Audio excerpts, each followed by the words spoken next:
శ్రీ గురుభ్యో నమః శ్రీమాత్రే నమః. మా భక్తి టీవీని ప్రోత్సహిస్తున్నటువంటి మా ప్రేక్షకులందరికీ ధన్యవాదాలు తెలియజేస్తూ 11 మే 2025 నుంచి 17 మే 2025 వరకు గల కాలానికి రాశి ఫలితాలు తెలియజెప్పుకుందాము. ముందుగా గ్రహస్థితులు. మేషంలో ఉచ్ఛలో ఉన్న రవి గారు బుధునితో కలిసి, వృషభంలో గురువు గారు, కర్కాటకంలో నీచ కుజుడు, కన్యలో కేతువు, అలాగే తులలో చంద్రుడు, మీన రాశిలో రాహువు శుక్ర శని గార్ల సంచారము. ఇక 17 మే వారాంతానికి వచ్చేటప్పటికి రవి గారి యొక్క స్థితి వృషభ రాశిలోకి వెళ్ళింది, గురువు గారి యొక్క స్థితి మిథున రాశిలోకి వెళ్ళింది, చంద్రుని యొక్క స్థితి ధనస్సు రాశిలోకి వచ్చి ఉన్నది. గ్రహ సమ్మేళనాల యొక్క ఫలితాలు ఏమిటి అని గనక మనం తీసుకున్నట్లయితే, శుక్ర శని రాహువులు ముగ్గురు కలిసి ఈ మీన రాశిలో ఉన్నారు. ముగ్గురు కూడా వ్యతిరేకస్తులే, గురువర్గంలోని వారు కాదు. అయినప్పటికీ కూడా గురువు గారి యొక్క క్షేత్రము కాబట్టి ఆ గురువు గారి మీద ఉండేటటువంటి గౌరవంతో వారు ముగ్గురు కొంత ఓబేగా ఉండేటటువంటి అవకాశం ఉంది. కానీ వారి వారి సహజ లక్షణాలు ఏవైతే ఉన్నాయో అవి చూపెట్టక మానరు. అయితే తీవ్ర స్థాయిలో చెడ్డ ఫలితాలు ఉండబోవు, కానీ అసలంటూ చెడ్డ ఫలితాలు అయితే కొన్ని ఉన్నాయి. ఎందుకంటే శనిగారి యొక్క స్థితి రాహుతో కలిసి కానీ, శనిగారి యొక్క స్థితి శుక్రుడితో కలిసి కానీ, లేదా శుక్రుని యొక్క స్థితి రాహుతో కలిసి కానీ, లేదా శుక్రుని యొక్క స్థితి శనిగారితో కలిసి కానీ, ఇలా ఏ రకమైనటువంటి కలయికని తీసుకున్నా కూడా అది వివాహ జీవితంలో ఇబ్బందులనిస్తోంది. అలాగే కొంచెం గర్భానికి సంబంధించినటువంటి దోషాలు, కడుపు నొప్పులు రావడము, స్త్రీలకైతే బహిష్టు సమస్యలు ఉండడము, అలాగే గర్భిణీతో ఉన్న స్త్రీలు మరిన్ని జాగ్రత్తలు తీసుకోవాలి అని చెప్పి తెలియజెప్పేటటువంటి గ్రహస్థితులు అన్నమాట ఇవి కొంచెం జాగ్రత్తగా ఉండాలి ఈ విషయంలో ఆరోగ్య రీత్యా. తదుపరి ఈ రవి బుధుల యొక్క కలయిక బుధాదిత్య యోగాన్ని సూచిస్తూ చాలా అద్భుతమైన ఫలితాలని ఇస్తుంది. కాబట్టి ఇది చాలా చాలా మంచి యోగము కింద లెక్క. అలాగే గురువు గారి యొక్క స్థితి 1 సంవత్సర కాలం తదుపరి ఇప్పుడు మారి ఉన్నది మిథున రాశిలోకి. గురువు గారు వృషభ రాశిలో ఉన్నప్పుడు ఎవరెవరికి ఎటువంటి ఫలితాలు ఇచ్చారో ఇప్పుడు అవన్నీ మారి మిథున రాశిలోకి వచ్చిన తర్వాత ఏం ఫలితాలు ఇవ్వబోతున్నారనేది తెలుస్తుంది. 1 సంవత్సర కాలం అయిపోయింది కాబట్టి గురువు గారి యొక్క రాశి మార్పు జరిగి ఉన్న కారణం చేత చాలా చాలా మార్పులు ఉండబోతున్నాయి. ఇవన్నీ కూడా ముఖ్యమైనటువంటి సూచనలు. తదుపరి చంద్రుని యొక్క స్థితి గురుస్థానంలోకి వచ్చి ఉన్నది. అలాగే గురువు గారి యొక్క స్థితి మిథున రాశిలోకి వచ్చి ఉన్న కారణంగా వారాంతంలో గురువు గారి యొక్క దృష్టి చంద్రుడి మీద పడడము చాలా మంచి ఆత్మవిశ్వాసం పెంచేటటువంటి గ్రహస్థితి ఇది. అయితే ఎట్ ద సేమ్ టైం అంటాం కదా, అదే విధంగా శని గారి యొక్క దశమ దృష్టి కూడా చంద్రుడి మీద పడుతూ ఉన్న కారణం చేత ఇక్కడ కొంచెం మానసిక ఒత్తిడికి గురి అయ్యేటటువంటి అవకాశాలు కనిపిస్తూ ఉన్నాయి. ఈ పరిస్థితులని ఏ విధంగా సంయమనం చేసుకోవాలి అనేది మనము ఆ రాసులకి ఫలితాలు చెప్పుకునేటప్పుడు చెప్పుకుందాము.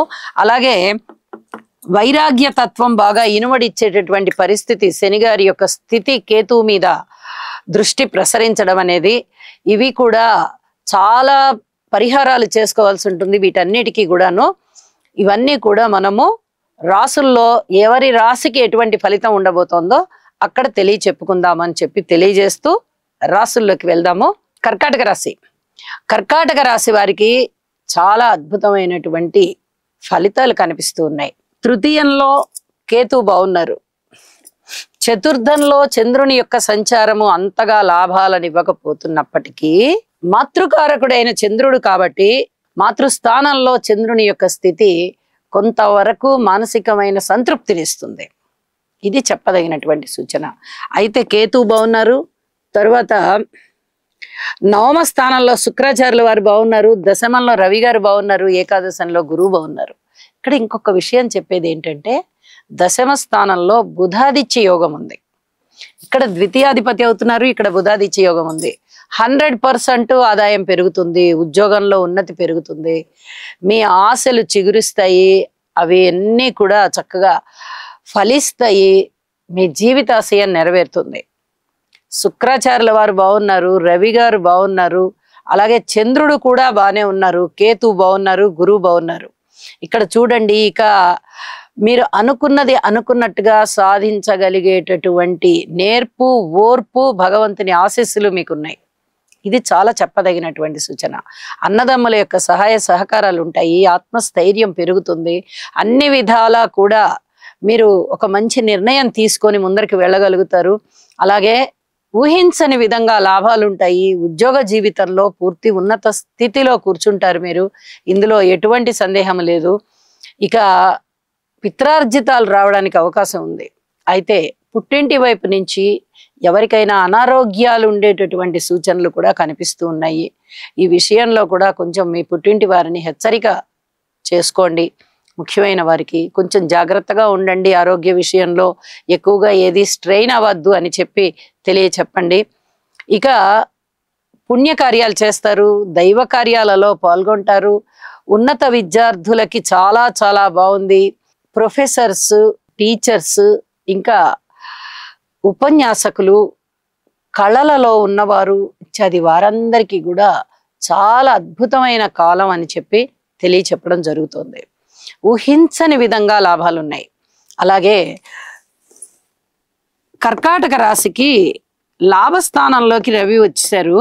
గురువు గారు వ్యయంలోకి వెళ్ళిపోయారు. ఇది కూడా మీకు చాలా చెప్పదగినటువంటి సూచన. వారాంతంలో చంద్రుని యొక్క స్థితి మారింది 6వ స్థానంలోకి, రవి గారి యొక్క స్థితి మారింది, గురువు గారి యొక్క స్థితి మారింది. 3 మారి ఉన్నందువల్ల ఈ 3 అద్భుతమైనటువంటి ఫలితాలే. ఇందులో ఎటువంటి సందేహము లేదు.